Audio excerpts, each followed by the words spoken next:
பிரியமானவர்களே, இயேசுவின் நாமத்திலே உங்களை அன்போடு கூட நான் வாழ்த்துகிறேன். வேத வாக்கியங்களை ஆராய்ந்து பாருங்கள் என்ற தலைப்பின் கீழாக பழைய ஏற்பாட்டில் உள்ள அநேக காரியங்கள் புதிய ஏற்பாட்டிலே எப்படி மாற்றப்பட்டிருக்கிறது, இன்றைக்கு நாம் அதை எப்படி கடைப்பிடிக்க வேண்டும் என்பதை குறித்து வரிசையாக தியானித்து கொண்டு வருகிறோம். இந்த செய்தியிலே ஆலயத்தை பற்றியதான காரியங்களை நாம் பார்க்க இருக்கிறோம்.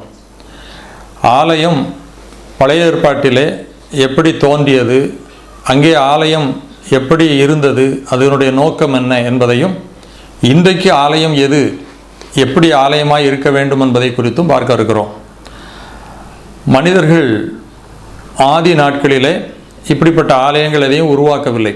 ஆதியாகமம் 4ஆம் அதிகாரம் 26ஆம் வசனத்தை வாசித்தால், ஆதாமுக்கு சேத் பிறந்த பிறகு, சேத்தின் குமாரன் ஏனோஸ் வந்த பிறகு மனுஷர்கள் கர்த்தருடைய நாமத்தை தொழுது கொண்டார்கள் என்று எழுதியிருக்கிறது. எப்படி தொழுது கொண்டார்கள் என்ற விவரம் நமக்கு இல்லை.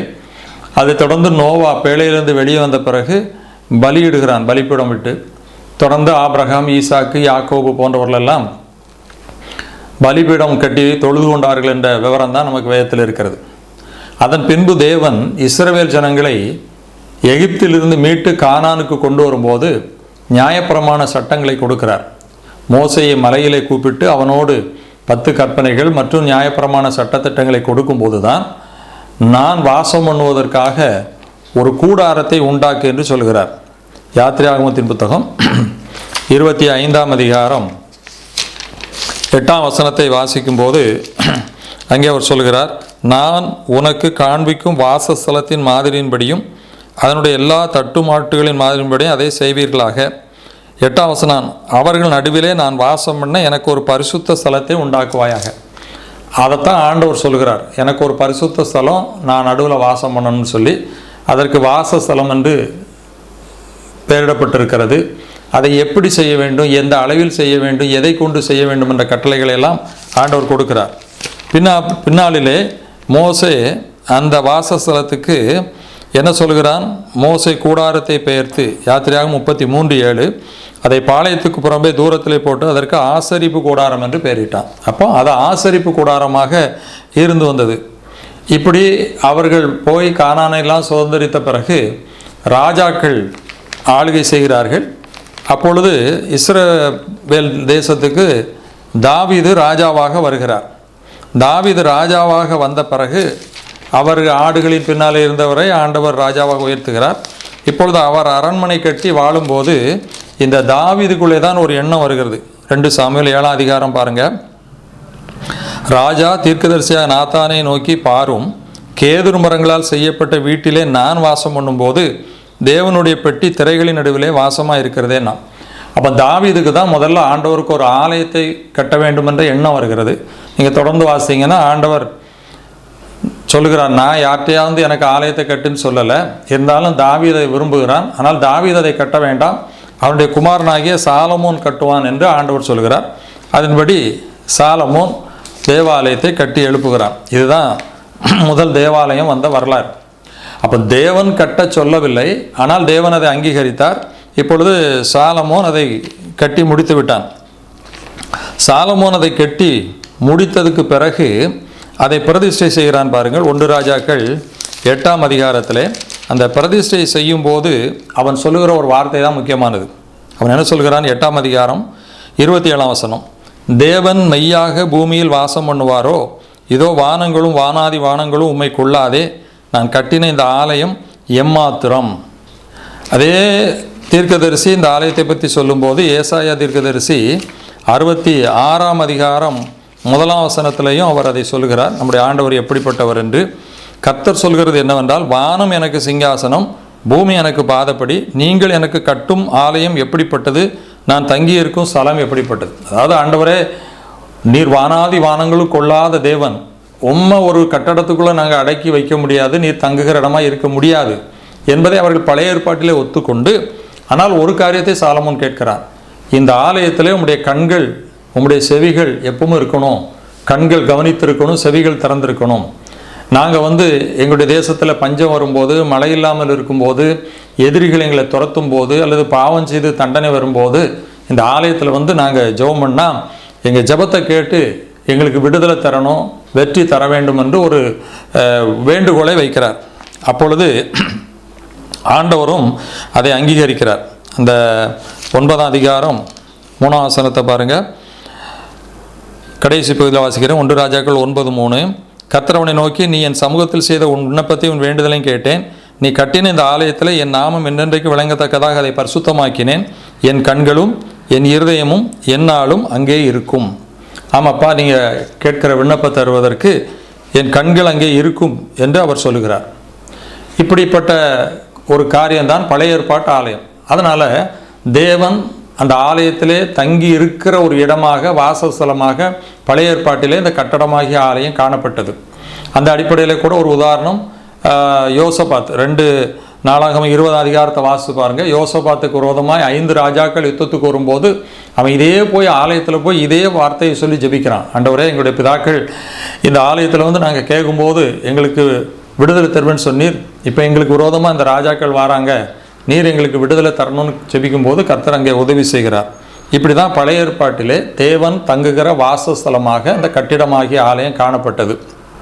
ஆனால் நாளடைவில் இந்த இஸ்ரவேல் ஜனங்கள் பாவம் செய்தபடினாலே பாபிலோனிய ராஜா 2 நாளாகவும் 36ஆம் அதிகாரத்தை வாசித்து பார்த்தீங்கன்னா, நேபுகாத் நேச்சார் வந்து இந்த ஆலயத்தை எல்லாம் இடித்து தீக்கிரையாக்கி போடுகிறான். 2 நாளாகவும் 36ஆம் அதிகாரம் 19ஆம் வசனம். அவர்கள் தேவனுடைய ஆலயத்தை தீக்கொளுத்தி எருசலேமின் அலங்கத்தை இடித்து அதன் மாளிகைகளையெல்லாம் அக்னியால் சுட்டெரித்து அதெந்த திவ்யமான பனிமூட்டுகளையெல்லாம் அழித்தார்கள். அந்த ஆலயம் அழிக்கப்பட்டு போகிறது. பிறகு எரேமியா தீர்க்கதரிசி சொன்னது போல் 70 வருஷம் அது பாழாய் கிடக்கிறது. அதன் பின்பு கோரேஸ் என்ற மன்னனுடைய ஆட்சி காலத்தில் செருபாபேல், எஸ்ரா, நெகேமியா இவர்களெல்லாம் எழும்பி மீண்டும் அந்த ஆலயத்தை புதுப்பித்து கட்டுகிற செய்தி வேதத்தில் இருக்கிறது. அந்த ஆலயம் தான் கிட்டத்தட்ட இயேசு கிறிஸ்து காலம் வரைக்கும் இருந்தது. இயேசு கிறிஸ்து பவனியாக போகும்போது கூட அந்த ஆலயத்தை பார்த்து தான் கண்ணீர் விட்டு அழுதார். இந்த ஆலயத்திலே ஒரு கல் மேல் ஒரு கல்லாதபடி இடிக்கப்பட்டு நாள் வரும் என்று சொன்னார். அதுபோல் இயேசு மரித்து உயிர்த்தெழுந்து போன பிறகு கிபி 70ஆம் நூற்றாண்டிலே தீத்துராயன் மீண்டும் அந்த ஆலயத்தை எல்லாம் உடைத்து போட்டுவிட்டான். இதுதான் பழைய ஏற்பாட்டிலே ஆலயத்தின் நிலை. கட்டிடமாகிய ஆலயம் அது தேவன் வாசம் பண்ணுகிற இடமாக இருந்தது. அது முக்கியமான இடமாக இருந்தது. தேவ ஆலயத்தில் அநேக காரியங்கள் செய்யப்பட்டது. இப்போ புதிய ஏற்பாட்டுக்குள்ளே நாம் வரும்போது அப்படிப்பட்ட ஒரு கட்டடமாகிய ஆலயம் முக்கியமானதா? இன்றைக்கு எது ஆலயம் என்பதை அவர் சொல்கிறார் என்பதை பார்க்க வேண்டும். அப்போஸ்தலர் 7ஆம் அதிகாரத்தை நீங்கள் வாசிக்கும் போது மீண்டும் சொல்கிறார். சேவான் சொல்கிறான் பாருங்க. 7ஆம் அதிகாரம் 48ஆம் வசனம். ஆகிலும் உன்னதமானவர் கைகளினால் செய்யப்பட்ட ஆலயங்களில் வாசமாயிறார். வானம் எனக்கு சிங்காசனமும் பூமி எனக்கு பாதபடியுமாய் இருக்கிறது. எனக்காக நீங்கள் எப்படிப்பட்ட வீட்டை கட்டுவீர்கள்? நான் தங்கியிருக்கத்தக்க ஸ்தலம் எது அப்படின்னு சொல்கிறார். இன்னும் நான் கைகளினால் கட்டப்பட்ட இந்த ஆலயம் எனக்கு ஆலயம் இல்லை, அங்கே நான் வாசம் பண்ணுவது இல்லை என்பதாக அவர் கூறுகிறார். அதே 17ஆம் அதிகாரம் 24ஆம் வசனத்திலையும் அப்போஸ்தலர் 17:24 பவுலும் சொல்கிறார். உலகத்தையும் அதில் உள்ள யாவற்றையும் உண்டாக்கின தேவனானவர் வானத்துக்கும் பூமிக்கு ஆண்டவராக இருக்கிறபடியால் கைகளினால் கட்டப்பட்ட கோவில்களில் அவர் வாசம் பண்ணுகிறதில்லை.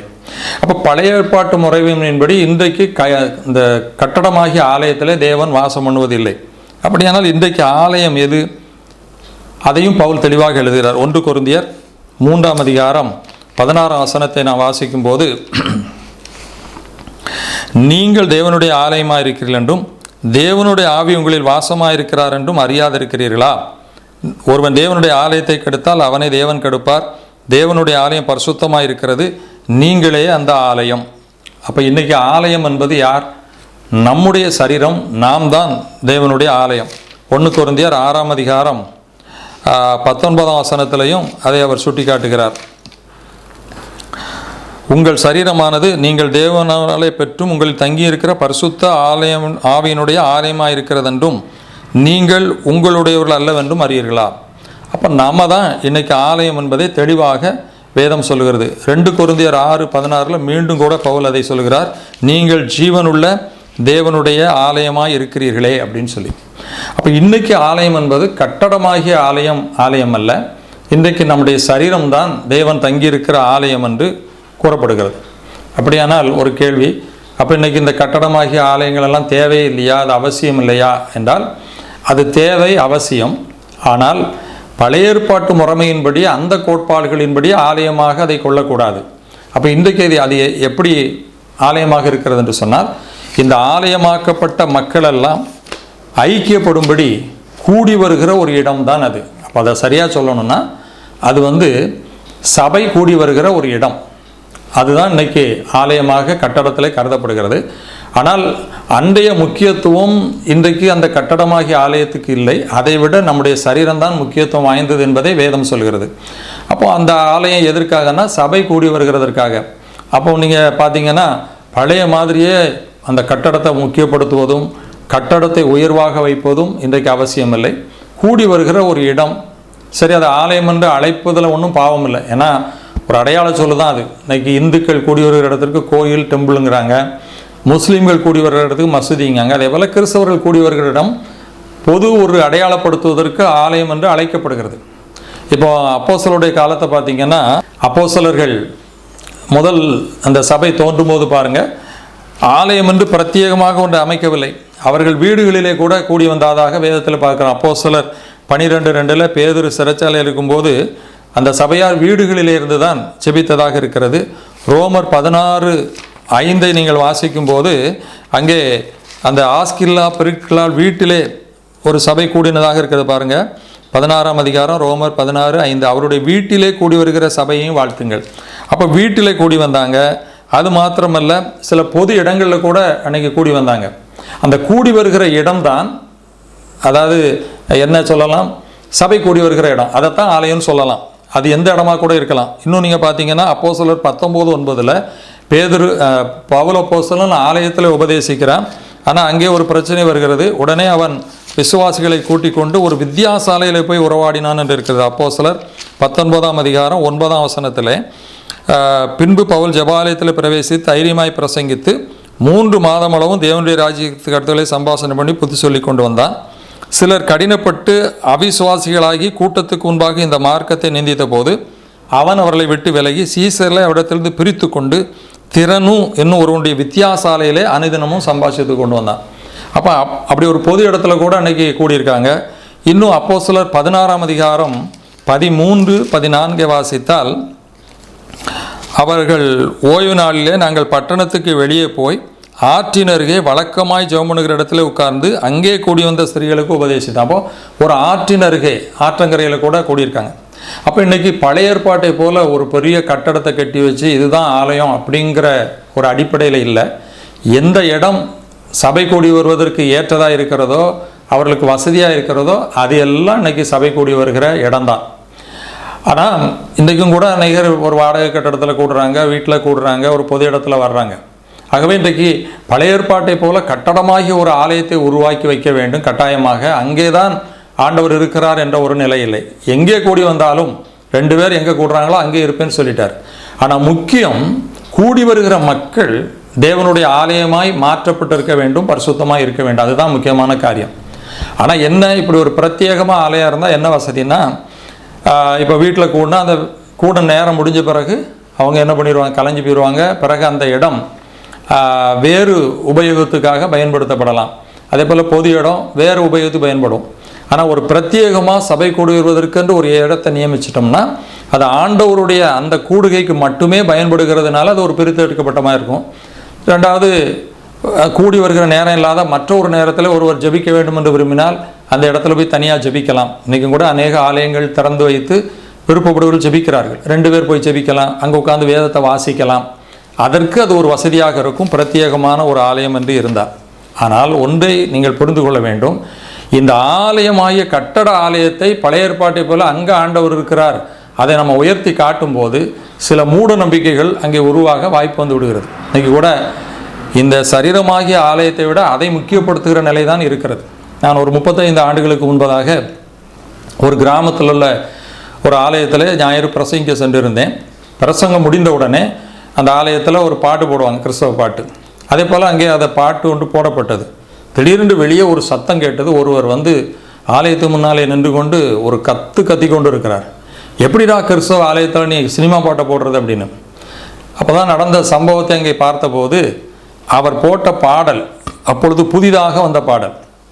ஏன்னா கிறிஸ்தவ ஆலயங்களில் பெரும்பாலும் கீர்த்தனை பாடல்கள், ஆத்துமமே என் முழு உள்ளமே, எல்லாம் இயேசுவே, என்ன என் ஆனந்தம், தேனி நிமையில், இப்படி தான் பாடும். அந்த பாடலுடைய முதல் மியூசிக்கு கொஞ்சம் சினிமா பாட்டு ரகம் போல் ஒரு டப்பாங்குத்து பாட்டு போல் வந்தது.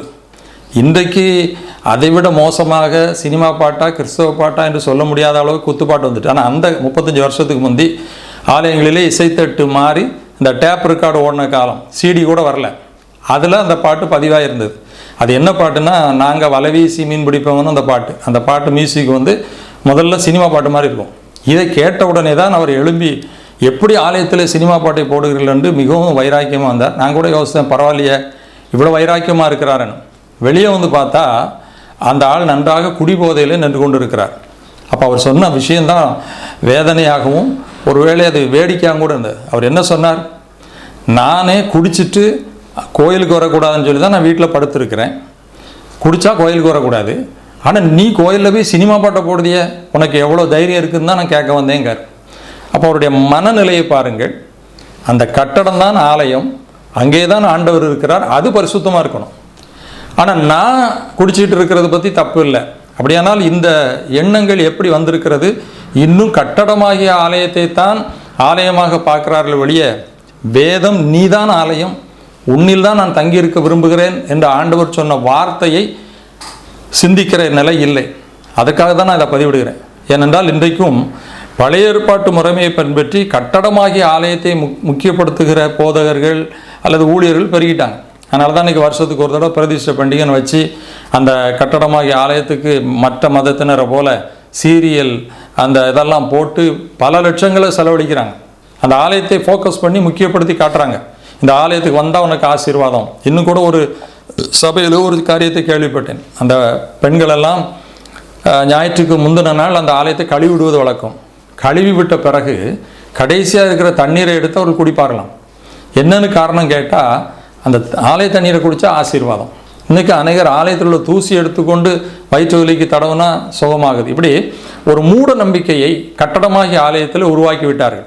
அதனால தான் இன்றைக்கி இந்த பிரதிஷ்டை பண்டிகை வச்சு அன்னைக்கு ஆலயத்துக்கு வந்தால் அந்த ஆலயத்துக்கு எதையாக செஞ்சால் ஆசீர்வாதம், மெழுகுத்திரி வாங்கி வச்சா ஆசீர்வாதம். அப்படிப்பட்ட ஒரு பழைய ஏற்பாட்டு முறை இன்றைக்கும் மக்கள் மத்தியிலே முன்னணியில் நிற்கிறது. ஆனால் நீதான் தேவனுடைய ஆலயம், உன்னுடைய சரீரத்தில் தான் தேவன் வாசம்னு இருக்கிறார் என்ற சத்தியம் இன்னும் மக்களுக்கு விளங்கவில்லை. ஆனால் வேதம் தெளிவாக சொல்கிறது, புதிய ஏற்பாட்டிலே நாம் தான் ஆலயம். அப்போ இது அவசியமா இல்லையா அப்படிங்கிறது இல்லை. நம்முடைய தேவைக்கு தகுந்தால் அந்த சபை கூடி வருவதற்கு ஏற்றாற்போல் நம் இடங்களை தெரிந்து சொல்வதோ, அதை நன்றாக சுத்தமாக பராமரிப்பதோ, அதற்கு ஏற்றபடி வசதிகளை அமைத்து கொள்வதோ தவறல்ல. ஆனால் பழைய ஏற்பாட்டை போல இந்த கட்டடமாகிய ஆலயத்திலே தேவன் இருக்கிறார், அதுக்கு எதையாவது செஞ்சால் நம்மளை ஆசீர்வதிப்பார், நம்ம வெளியே எப்படி வாழ்ந்தாலும் பரவாயில்ல, அதுதான் பரிசுத்தமாக இருக்க வேண்டும் என்ற ஒரு மனநிலை இன்றைக்கு பெரும்பாலான கிறிஸ்தவத்துக்குள்ளே இருக்கிறது. அன்பானவர்களே, எனவே இன்றைக்கு இந்த கட்டடமாகிய ஆலயம் என்பது பழைய ஏற்பாட்டு முறையின்படி புனிதமான இடமோ அங்கே ஆண்டவர் வாசம் பண்ணுகிற இடமே அல்ல. அது சபை கூடி வருவதற்கான ஒரு இடம், அவ்வளவுதான். ஆனால் நீங்கள் உங்களுடைய சரீரம் தேவனுடைய ஆலயமாக இருக்கிறதா? தேவனுடைய ஆலயம் எப்படி பரிசுத்தமாக இருக்க வேண்டும் என்று விரும்புகிறீர்களோ அதே போல் உங்களுடைய சரீரம் தான் பரிசுத்தமாக இருக்கணும். நான் வீட்டில் இருந்தாலும் சரி, வெளியே போனாலும் சரி, வேலைக்கு போனாலும் சரி, நான் தான் நடமாட ஆலயம், தேவன் என்னில் தான் தங்கி இருக்கிறார், என்னில் தான் வாசம் பண்ணுகிறார். இந்த உணர்வு இன்னைக்கு எல்லாருக்கும் உண்டாக்கப்பட வேண்டும். அப்படியானால் இந்த கட்டடமாகிய ஆலயத்தினுடைய தன்மை பழைய ஏற்பாட்டு நோக்கத்திலே பார்க்கப்படாமல், அதை முக்கியப்படுத்தாமல், அது ஒரு இடமாக மட்டும் தேவனுடைய பிள்ளைகள் கூடி வருவதற்கான ஐக்கியப்படுவதற்கான இடமாக மட்டும்தான் காட்டப்பட வேண்டும். ஆனால் நீங்கள் தான் ஆலயம் என்பதை உணர்த்த வேண்டும். ஒரு ஆலயமாக மாறாமல், மனம் திரும்பாமல், இந்த கட்டடமாகிய ஆலயத்துக்கு ஒழுங்காக போனாலும் சரி, என்னத்தை கொடுத்தாலும் சரி, தேவன் அதை விரும்ப போவதுமில்லை, அங்கீகரிக்க போவதுமில்லை. எனவே பழைய ஏற்பாட்டு முறைமையில் உள்ள ஆலயம் வேறு, புதிய ஏற்பாட்டிலே நாம் தான் ஆலயம் என்பதைத்தான் இந்த சத்தியம் கற்றுத்தருகிறது. இன்னும் அடுத்த பதிவிலே சபை என்றால் என்ன, சபை கூடி வருதல் என்றால் என்ன வேதத்தின்படி என்பதை குறித்து தொடர்ச்சியாக பார்ப்போம். கர்த்தர் உங்களை ஆசீர்வதிப்பாராக. ஆமேன்.